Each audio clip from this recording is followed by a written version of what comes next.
In the information age, the greatest trick social media companies ever pulled was convincing users they were the audience, not the product.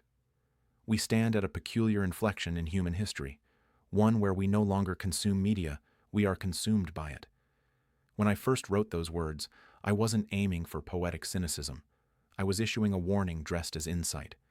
Because once you realize that you are not the customer, but the commodity, the entire structure of the modern web reveals itself not as an ecosystem of empowerment, but as a marketplace of manipulation.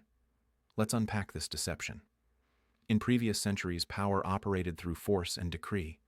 Today, it operates through interface design, algorithmic nudging, and the commodification of attention.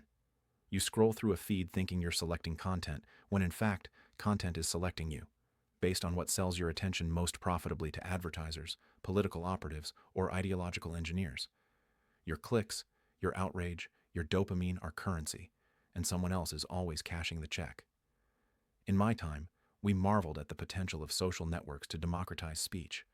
And in part, they did.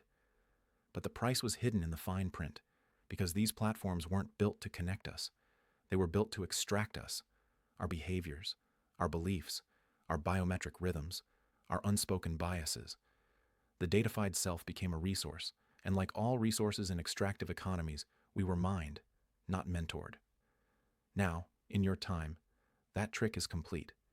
Young minds grow up believing that virality equals value, that identity is a performance, and that influence is more important than insight. The tragedy isn't just psychological, it's epistemological.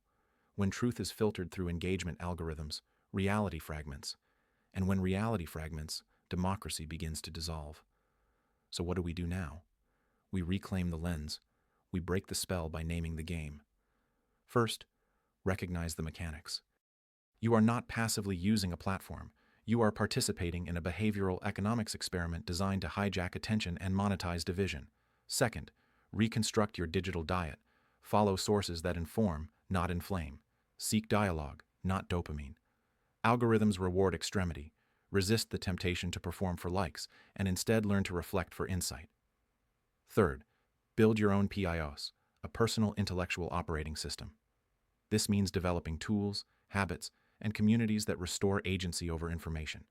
Tools like Haze exist to help, but even more powerful is the mindset shift, from consumer to curator, from product to sovereign. And finally, understand this. In the information age, attention is the new oil. If you don't control where it flows, someone else will build their empire on your distraction. The future is not a passive timeline, it's a feedback loop.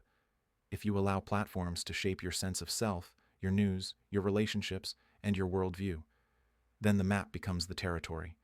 And you'll wake up one day realizing you don't know what's true, not because truth disappeared, but because it was quietly filtered out. I leave you with this call. Become untricked. Question what you're shown. Understand how you're being shown it, and reclaim your status, not as the product, but as the architect. You were never just the audience. You were always the signal. Make it matter.